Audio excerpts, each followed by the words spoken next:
Nightbeat.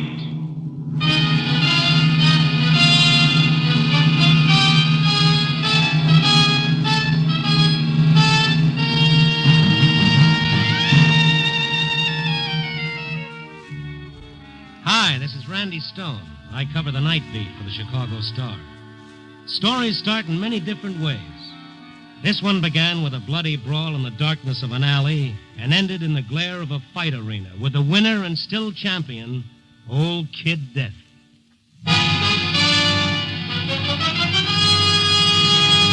Nightbeat, starring Frank Lovejoy as Randy Stone.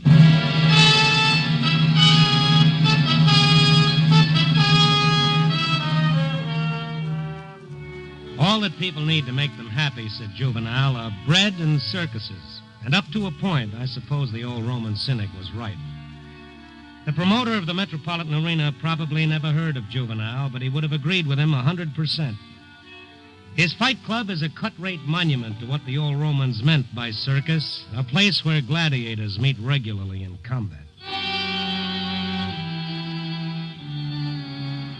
Its marquee flashed in the gathering twilight as I cruised past and crossed Madison and went up Clark, taking my time, for the night was young and the waking nightlife of the jukebox taverns might offer an incident for a story. But there was no inspiration there, so I kept going, cut through a cheap rooming house section and headed for the office. I stopped for a red light, and that's when it happened. A burst of footsteps pounded up from behind, and a man, his shirt blood-spattered, his head bleeding, jerked open the door and filed in beside me. Get going. They're after me. Hurry, please. Who's after you? They got guns. Step on it.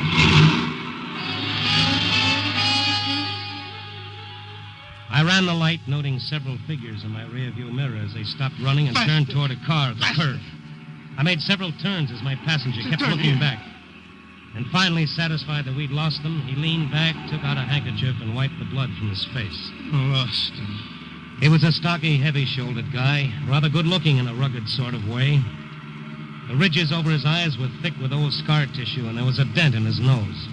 The ear facing me seemed in good enough condition, but the mark of his profession was on him unmistakably. Oh, thanks, pal. Thanks an awful lot. Dirty rat. There was more than just one of them. I counted 3. Oh, 5. I took care of the other 2. The rat I mean is the one who hired him to do the job. Who? Marty Bannon. Bannon? Yeah. Someone else must have tipped him off where I was staying. This the same Marty Bannon who was up before the grand jury last month in that gambling investigation? You must read the papers. Oh, more than that. I covered the story. A reporter? I'm Randy Stone, the Chicago Star. I'm Gunnar Evans. Yeah, I know. I saw your name on the marquee at the Metropolitan. You're fighting Pete Madigan tonight. That's right. You've seen me fight before, huh? Oh, yeah, but not lately. Not since you started your comeback. Last time I saw you was over 5 years ago when you nearly lifted the crown from the middleweight champ. See, which way you going? Well, right now we're heading to the hospital. What? Oh, look, you got to get to a doctor. Not Your head is- that. I'm okay. Now, you look it. It's just a scratch. Don't let a little blood scare you. All right. Oh, there's a cop there by that street lamp. No, You no, can no. Tell Keep him going. Please, I haven't got time. What's that? Look, Mr. Stone, I appreciate you helping me, but if I go to the cops now, they might hold me while they're investigating. I'll lose $2,000. Your purse tonight? More than just that. It's dough I put up to guarantee my appearance. Every dime I could scrape up. Look, I better get out. I'll drive you to the arena. So, thanks, but I'm going home first. Got to pick up my manager. I'll drive you there. I'm in no hurry. Gee, thanks. I appreciate it. Keep straight ahead. I'll tell you when to turn. Good. What's Marty Bannon got against you? I'll tell you someday, maybe. Works for a gambling syndicate, doesn't he? Works for it. He is a syndicate. I wondered. Turn to your left. You, owe him money? The house right there in the corner. Okay.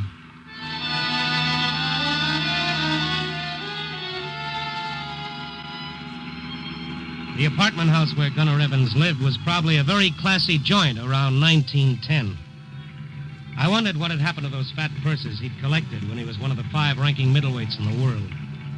What had happened that he'd had to return to the ring to be a living punching bag for youngsters like Pete Madigan. Well, thanks again. What's the matter? What's wrong? Nothing. Just a little dizzy, I guess. Now, wait a minute. Come on, now, no fooling. You got to see a doctor. I tell you, I'm okay. I'll be all right. Well, you better let me go up with you. Stone, I appreciate all you've done, but you don't have to worry. Okay, but you can't fight tonight. Not with that gash in your head. Heck, I can't. Dan'll fix it up. You just keep your mouth shut. Dan? My manager, Dan Morgan. It's above the hairline. They'll never notice. You coming to the fight? You bet, and I'm going upstairs with you now, too. I'm telling you. And I'm telling you. Now, let's go. So we went up to his apartment together. He leaned against the doorbell like he was tired. When the door opened, he nearly fell in. Gunner! She was a little blonde with a baby face and eyes that were rhapsodies in blue. She shrunk back as he reached out to steady himself as though she didn't want him to touch her. And somehow the music in those big blue eyes vanished. What happened? Nothing much. Some hoods tried to jump me. I did all right. A friend of mine, Connie, Randy Stone, my wife. Come in. Connie, is that him? Hey, Gunner, I've been looking all over for you. What the Sam Hill happened? I told you to... Holy smoke, what happened to you? Don't get excited. I had a little trouble. Yes, in the large economy size. 5 thugs jumped him. What? Now, don't worry about it, will you? I'm all right. Just need to sit down. Randy Stone here helped me get out of it. Some of Bannon's hoods, I think, Dan. You asked me, you better call a doctor. Nobody's asking. Well, he's hurt. Will you shut up? I keep telling him I'm okay, and he keeps hollering for an ambulance. Lay off, will you, Stone? What makes you think Marty did it? Who else? He tried to proposition me into taking a dive, didn't he? He owns Madigan body and soul, don't he? He even told me he'd do something to me if I turn him down. Gunner. Well, why did you turn him down? For $500 I should take a dive? For 500 lousy fish? Come. Well, why not? How far can you go? You think you're still a big shot, a headliner? Well, you're nothing but a has-been. Now, take it easy, Connie. Gunner I can told still him to fight. take it. I told him. How long can he last? I'm sick of being broke all the time. We needed that extra 500. Why didn't he take it? Because I'm going to beat Madigan, that's why. Oh, you fool. What good is it? You'll never hit the top again. If you can't think of yourself, what about me? What about that kid of yours? He's your kid, too, now. Don't you forget. My kid? Oh, no. Don't wish him on me just because I'm married to you. Connie. I'm sick of playing nursemaid, do you understand? And I'm sick of living like this. Wouldn't be if you hadn't ruined me. What? You've stripped me of every cent I had, threw it away on parties, closed gambling, made me sell the little business I had to pay your lousy debts. Why, you cheap, punch-drunk bum. Now, stop that, Connie. I don't have to take that talk from him or you or anyone else. I'm through, do you understand? Through, as of now. She almost ran from the room, burst into an adjoining bedroom, and disappeared. Gunner Evans stared at the closed door for a moment and then sat down slowly by the table. His face was gray and tired as death itself. Old Dan Morgan shook his head sadly and gently pulled Gunner's head forward so he could have a better look at the cut on top. Billy asleep, Dan? Yeah, I put him to bed before you came in. I hope she doesn't wake him. That don't look good, Gunner. He still got that cough? He's better. I lit the vapor lamp by his bed. He'll be all right in a day or two. You know how kids are, sick one day, up the next. Hand me that bag there, will you, Stone? Oh, sure. Here, thank. Connie, Yeah? where you going with that suitcase? Ah. Connie! Well, that's the end, I guess. Oh, she'll be back, Gunner. You know how she is. Yeah, I know. Now, be still. I want to fix this. No. I want to take a look at Billy. Maybe he's uncovered. A young kid? 5. She's not his real mother, huh? No. Billy's ma died when he was 2. Gunner married Connie 6 months ago. Thought the boy needed a mother. Huh. Some mother. She hates the little fella. It's a shame. Well, Aggie and me, we never had any children ourselves, but if we ever had, I'd want him to be like Gunner's boy. What a kid. Smart. I don't get it. How can any woman, even a gold-digging little witch like Connie, not want him? Still sleeping, huh? Yeah. I'll have to see if I can get one of the neighbors to stay with him while we're Now, gone. sit down. I'll get my bag. What about it, Dan? Don't you think this is a job for a doctor? That Will you keep out of this? Gunner, I was going to tell you, maybe you shouldn't fight tonight. Dan, for the love of Mike, don't you let me down, too. Every cent I got is tied up in that forfeit. $2,000. Well, I don't like the looks of it, but... Okay. You don't think you've lost too much blood? Nuts. Get to work. Time's running out. We gotta be at the arena pretty soon. Yeah, very well. Hold still now. This stuff is gonna sting. Go on. I only wish I knew who tipped Bannon off where I was staying. Hey, Stone, a piece of cotton. There. Here. You didn't mention it to anyone, did you, Dan? Of course not. Skin clips, a little jar of alcohol. Oh, this? Yeah. You mean you moved out of here and you were living in a rented room? He was only there the last 2 days. We were afraid something like this would happen if they knew where to find him. Somebody must have tipped them off. They ain't bloodhounds. Must have been a fluke. Somebody must have seen you around there. Collodion, a brown bottle. Yeah. Why would Marty Bannon go to all that trouble to keep you from fighting tonight? The odds are 5 to 1 on Madigan, aren't they? Maybe they are, chum, but Bannon don't bet on anything that isn't a sure thing. Thought he could buy me for a lousy 500. Well, he was wrong. Easy. I'm almost through. I figured it was safer to claim I run out and divide my $2,000 forfeit money with that dumb punk of his. Oh, for Pete's sake, what about the police? The boxing commission? I opened my yap and they started an investigation. Cancel a fight. And who's hurt? Bannon? Nah. What can I prove?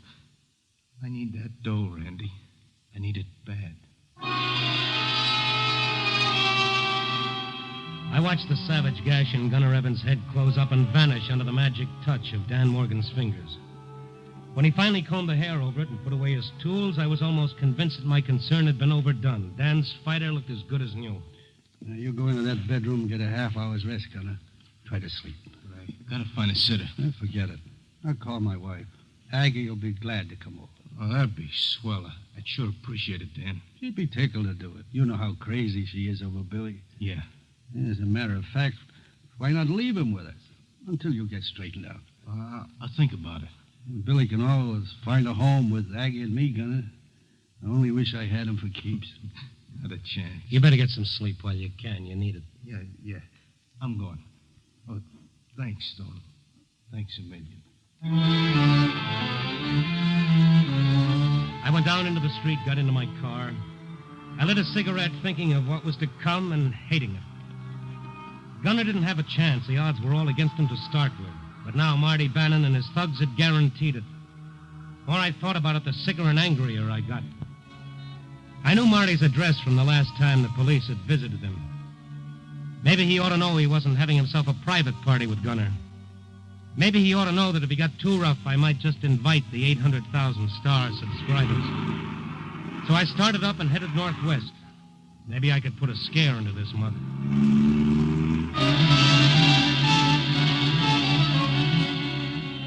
Bannon lived in a single penthouse apartment in the medium high rent district. I pressed the doorbell, and after a moment, a small peephole opened. An eye gave me a fishy stare, and the door swung wide. Well? How are you, Marty? Remember me? Stone, Chicago Star. Oh, yeah, one of those poison pen artists. What do you want? A little talk. About what? About Gunner Evans. Come in. All right, spill it. What's in your mind? Who is it, doll baby? Shut up. Well, I like that. I only asked a simple... You. Gunner's wife stood in the foyer entrance. Like Bannon, she was in evening clothes, wearing a gown that showed everything but good taste. When I saw, I knew who had tipped Bannon off where Gunner had been hiding, and who had sent those goons on a murder trail. It was Connie herself.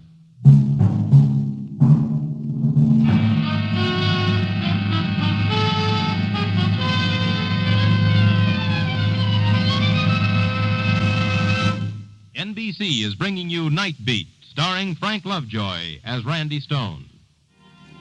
I wanted to see Marty Bannon about the fix he was trying to muscle through on tonight's fight between Pete Madigan and Gunner Evans.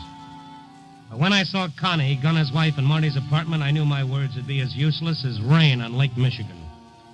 It was she who'd betrayed her own husband and told Bannon where his thugs could find him. Her big blue eyes widened when she saw me and then hardened into chips of ice. You get around, don't you, Stone? Yeah, but it'd be tough trying to keep up with you, baby. Connie, I told you to stay back. What are you worrying about, Bannon?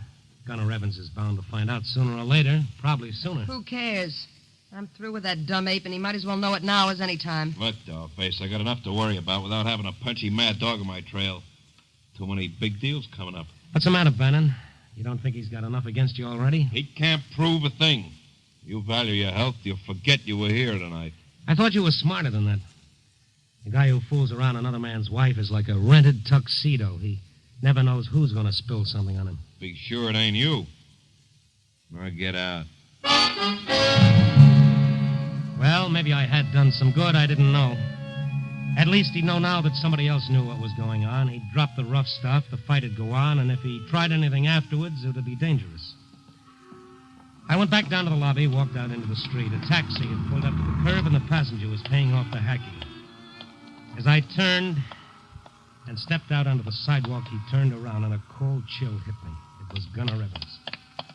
Stone, what are you doing here? Well, I bet myself that you'd win tonight, and I came here to make sure I'd have a chance to win the bet. You won't, so forget it. Why not? Why did you come here? Go home, Stone. One side. No, wait a minute. What are you seeing Bannon for? Out of my way. You're supposed to be taking a nap and resting up.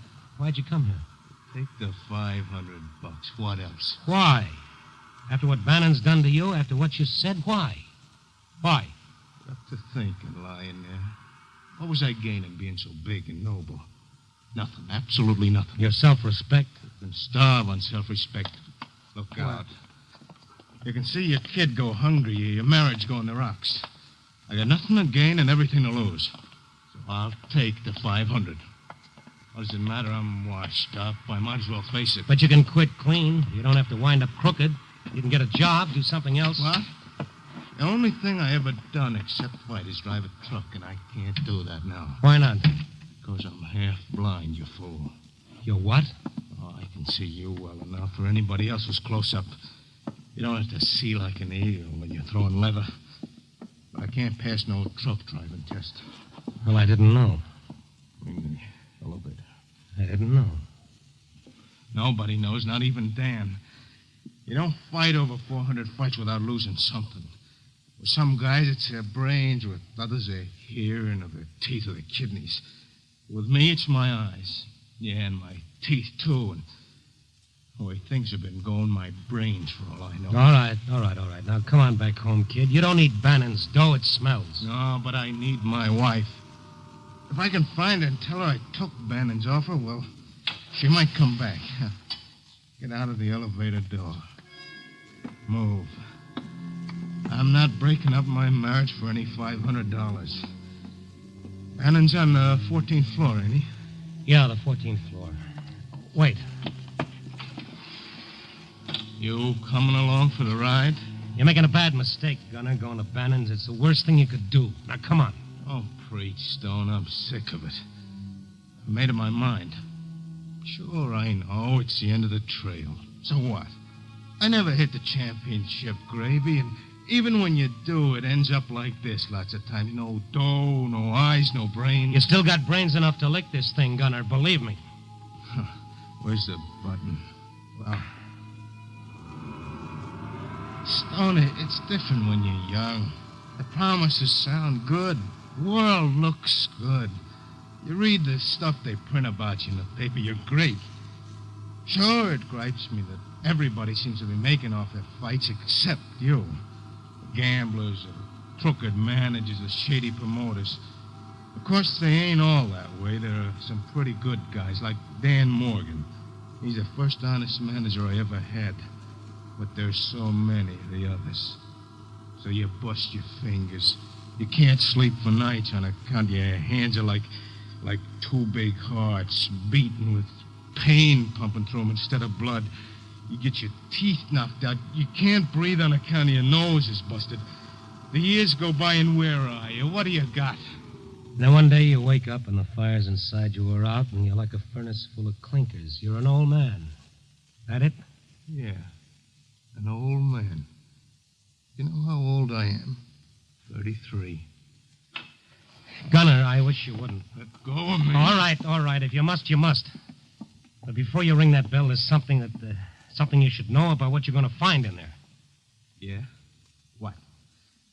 What is it? What are you trying to say? Okay, Marty, I'll meet you right after the fight. Then we can... Gunner! Connie! Marty, it's Gunner! Open up! Open up, Connie! Open up the door! Gunner, it's no good. She's not worth it. I'll kill a rat! Come on, get a grip on yourself. Gunner! Get away from me! Connie! I'm breaking down! Help me! Gunner, for the love of Mike. Told you to let me go. Listen to me. You asked for it. Whatever time had done to Gunner Evans' legs, it certainly hadn't affected his punch. I went out like a shattered light bulb.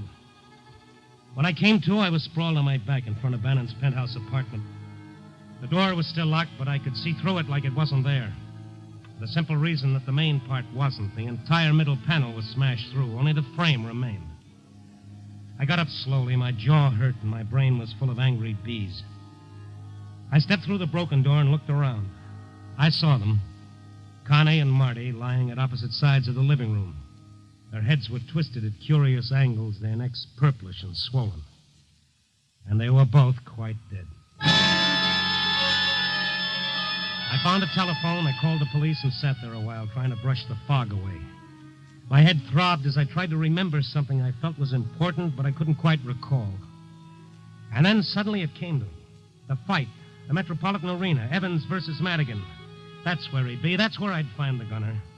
I stumbled to the elevator, went downstairs, found my car, and drove out to the arena.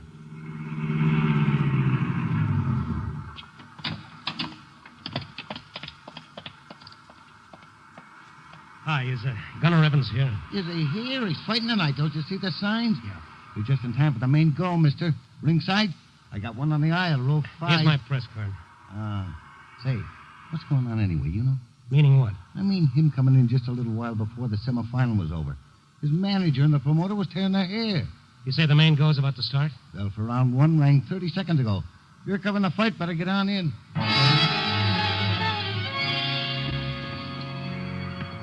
I headed down the main aisle for the press section at ringside.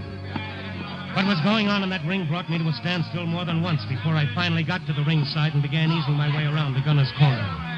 I couldn't take my eyes off him. The gunner was tearing into Pete Madigan with a slashing fury that brought the crowd to his feet and kept it there. This fight wasn't going to last any 10 rounds. I could see the gunner's manager, Dan Moran, standing at the ring apron, pounding it with his fist. Cross him! Let him have it! How are you, Dan? Stone. He's terrific. I don't know. March it! Jab him now, jab him! That's a boy. What do you mean you don't know? I've been trying to get him to box, but he won't. Look at him. He's fighting Madigan's fight. He can't last. His legs won't take enough for 10 rounds. Something's the matter with him. Yeah, something's the matter, all right. And he finally showed up. He looked funny, acted funny. Something's happened. I don't know what. Hook him! Hook him! He's wide open! Turn up, baby! Watch it! Watch it! That's the ticket. Jab him, Dizzy! All right, boys. Get that stool in there fast. Okay, Dan. Take his mouthpiece out. Gosh, he shouldn't be breathing like that after only 1 round. Dan, I want to tell you something. Gunner's in trouble. He's terrible trouble. Any minute the police... Listen to him. Something's the matter with him. Look, Randy, do me a favor. Go back to Gunner's dressing room and have a look at Billy. Who?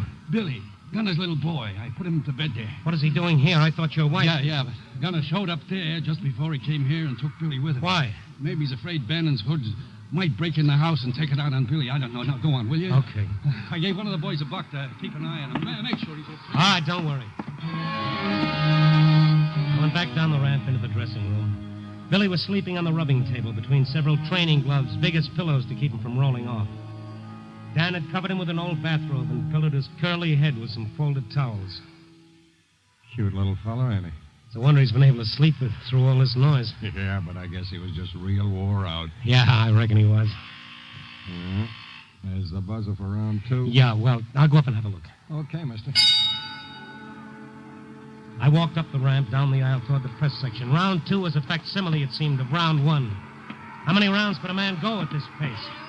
He was pressing Madigan every second, a slashing, ripping attack, like a madman, I kept thinking.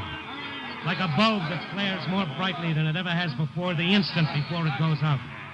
Gunner Evans was fighting the greatest fight of his career and the last fight of his career. And then he was down. Gunner Evans was down. Fake! He wasn't even hurt. Take some time. It certainly seemed that way. Gunner lay sprawled on the canvas like a puppet whose strings had been cut. He didn't stir as the referee's voice came through the pandemonium. 7,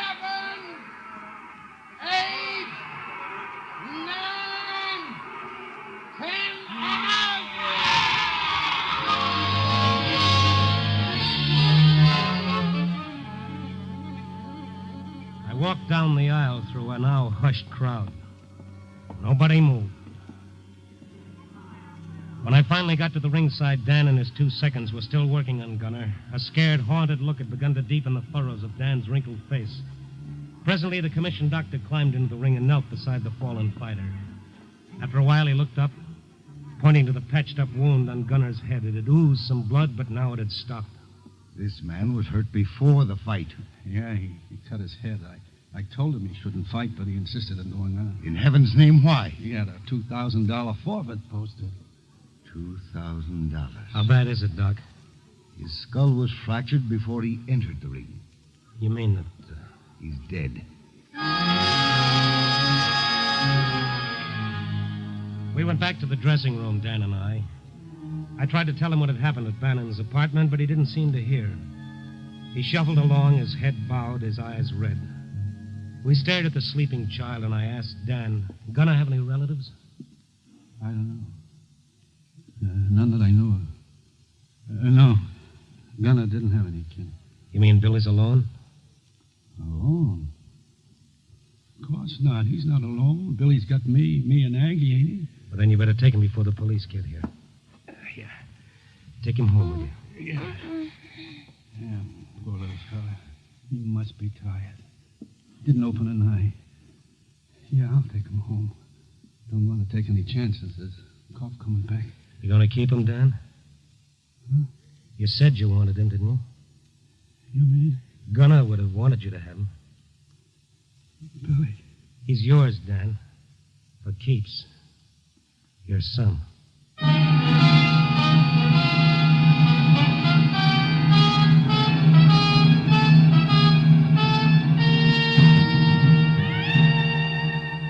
Well, 4 a.m. and another edition about to go to press. Another sunrise about to dawn. The death of one cycle, the birth of another. Or maybe it's all one, like time itself. Well, I'm not going metaphysical at this hour. But I can't help thinking that Gunner Evans maybe wasn't such a failure after all. In a way, he's still punching, he's still alive, with a new set of dreams and a future ahead. Yep, in his son. I guess basically that's why our children mean so much to all of us. Like the philosopher said, they're our only chance for earthly immortality. I'll have to get married one of these days. Copy, boy.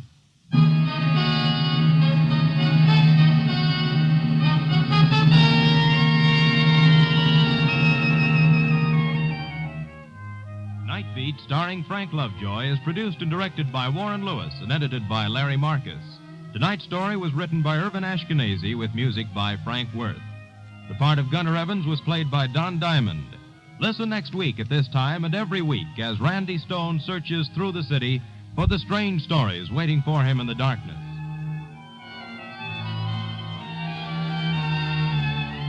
Nightbeat came to you from Hollywood. Programs get your programs here. Wednesday evening brings you other great adventure mystery programs on this NBC station. Be sure to hear The Falcon, Mr. District Attorney, Richard Diamond starring Dick Powell, and Dangerous Assignment with Brian Donlevy. That's Wednesday night for more stellar action-filled programs. Be sure to listen.